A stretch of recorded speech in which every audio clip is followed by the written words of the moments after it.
Oh, welcome back to Bound News Network. We are working on tracking two disturbances in the region of the Caribbean.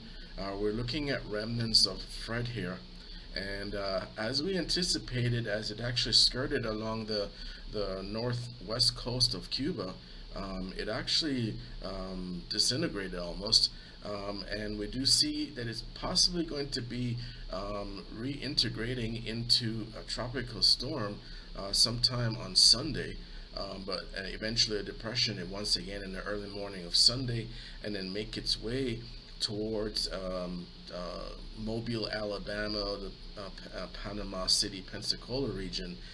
Wherever this system ends up, it's going to be bringing a significant amount of precipitation and rain, even as it moves further along the southwestern coast of Florida. We do anticipate that what will happen is that southwestern coast of Florida will continue to receive sporadic rainfall. We can see from the Doppler radar here that there's a significant amount of systems that are actually impacting the region of Cape Coral region. Even special marine alerts were only posted a few minutes ago, and we can see that the system is actually interacting with Florida with some really powerful supercells being formed along the path as it tries to reintegrate itself as it enters the Gulf of Mexico. Do keep in mind the sea surface temperatures of the Gulf are somewhere between 85 and 86 degrees at this time, more than enough ample energy that's going to be able to allow this help the system to actually reintegrate and reorganize. So we anticipate that it will be a well-developed tropical storm once it starts to make its way towards land, somewhere between the coastline, the border between Florida and Alabama, as it makes its way further inland. But we can see clearly here that some severe thunderstorms are off the coast of Florida. So wherever this actually ends up, we do anticipate that it's going to bring a significant amount of precipitation, as well as very, very locally damaging winds, tropical storm winds, and rain. So residents along the Pensacola region, Panama City, Mexico Beach, Mobile, Alabama should be preparing at this particular time for landfall of this possibly soon to be upgraded once again to a tropical storm status. So we can actually see this is just an indicator of the potential of wherever it's going to end up, possibly even more intense than this, because keep in mind, this weather is actually sporadic storms as a result of it disintegrating and losing structure as it was skirting along the north coast of Cuba. So it remains to be seen what will actually happen once it makes its way further inland and towards gathers strength in the Gulf, and then makes its way towards Mobile, Alabama, possibly touchdown early sometime on about Monday morning. So that's what we're actually looking at this time. Now we have to turn our way to a little bit east, and we're going to actually be turning our attention to what is going to be Grace, Tropical Storm Grace. Right now, when we first started tracking this system, the winds were only 35 miles per hour. Now they're about 45 miles per hour. But this system is moving so very, very quickly. And what is atypical of systems that move so quickly is that they really don't have, it takes a while for them to develop their structure to really absorb the energy of the warm water. And also keep in mind too, with this fast-moving storm, one of the issues that potential is a sharing force of moving so quickly, and the entire system trying to just basically maintain organization. But in any event, it is projected to be a tropical storm, and as you can see, Miami Fort Lauderdale area is directly in the center of that cone, and it's anticipated that somewhere between Wednesday and Thursday that the Bahamas and Florida will start feeling the impact of Tropical Storm Grace. There are already watches and warnings for U.S. Virgin Islands, British Virgin Islands, St. John, Puerto Rico, and of course Dominican Republic. One of the main issues facing the island of Hispaniola now is that Haiti suffered a very, very catastrophic earthquake earlier today, 7.2 earthquake compared to and when compared to the earthquake that was felt in 2010, it was actually stronger, but it was actually the center of this earthquake today was actually a few miles south of Port-au-Prince. So, from what we're understanding, there have been deaths, unfortunately, severe casualties, and there appears to be quite a bit of damage based on all of the data that's coming in so far preliminary. So our hearts are going out to the Haitian people, and unfortunately, they're going to be impacted on Tuesday morning, early Tuesday morning, Monday afternoon by Tropical Storm Grace as it exits Puerto Rico and starts impacting Dominican Republic. Let us not forget about the significant flooding in the region of the Dominican Republic as a result of Fred as it was moving towards Florida. So they are actually having to prepare for another round of tropical storm winds, severe heavy wind, rainfall.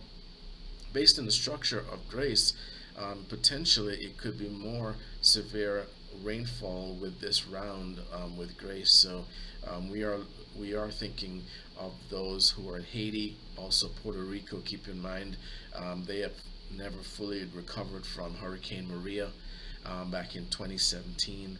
So there's just a lot of this entire region is just completely plagued by severe storms as well as severe rainfall, mudslides are a threat, and also other catastrophic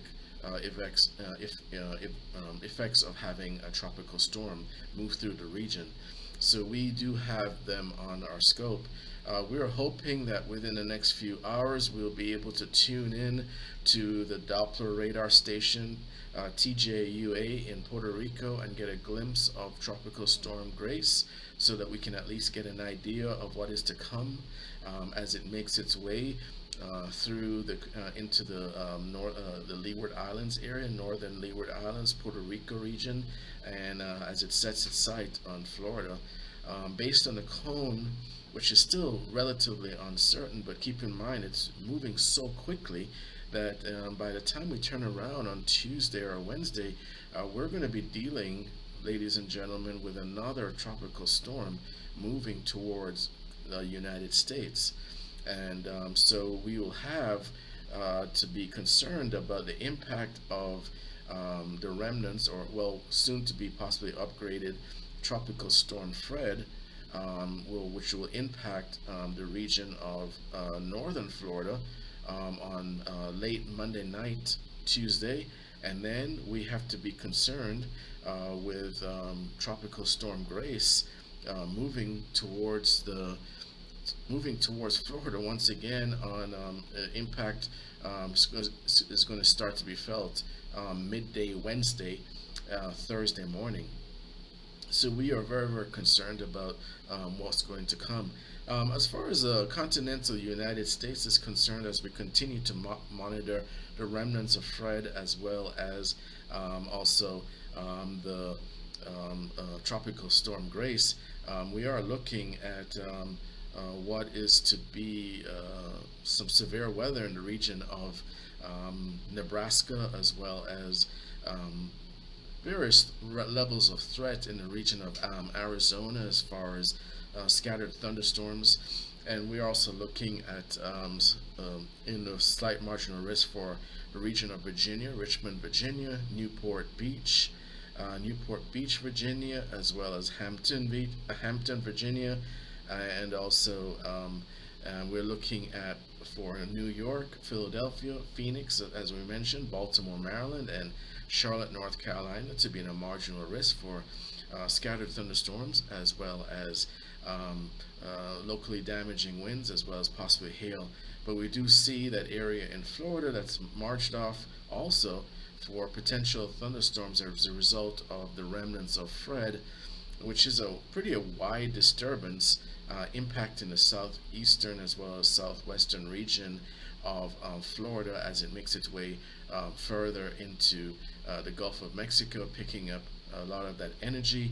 We don't see any sharing forces that are going to prevent it from actually forming into a tropical storm and reintegrating.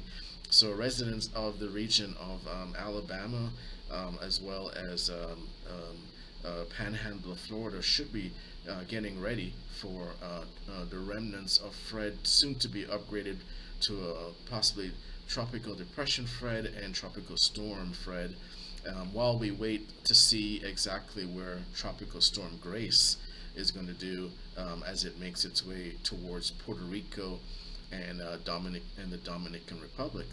So we will continue to monitor the system, and we're going to be taking a closer look as far as what to expect as Tropical Storm Grace.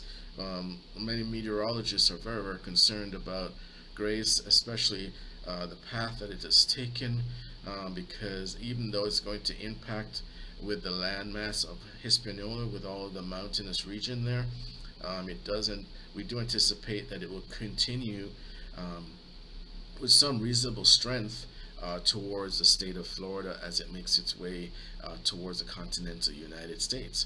So that is our update at this particular time as we continue to monitor these systems, and we'll continue to monitor the status of severe thunderstorms in the region of Arizona, Washington, D.C., Virginia region, as well as Nebraska for unstable air, as well as potential for formation of supercell thunderstorms with locally damaging winds and possibly hail in those regions. Well, thank you for tuning in to Bound News Network. We do appreciate you tuning in to our latest coverage of remnants of Fred as well as Tropical Storm Grace as it makes its way towards the Virgin Islands and Puerto Rico. Do keep in mind, as we said, we're going to be monitoring the Doppler airspace in the region of our Doppler radar station in Puerto Rico to see the effects of the storm as it makes its way towards the United States. And of course, always remember to bow to the weather. We appreciate all of our subscribers tuning in. Smash that like button if this content is what you're very interested in. May share it with friends and family, and hit the notification bell so that you can get our latest live stream update of live weather. Have a great day, and thank you for watching Bound News Network.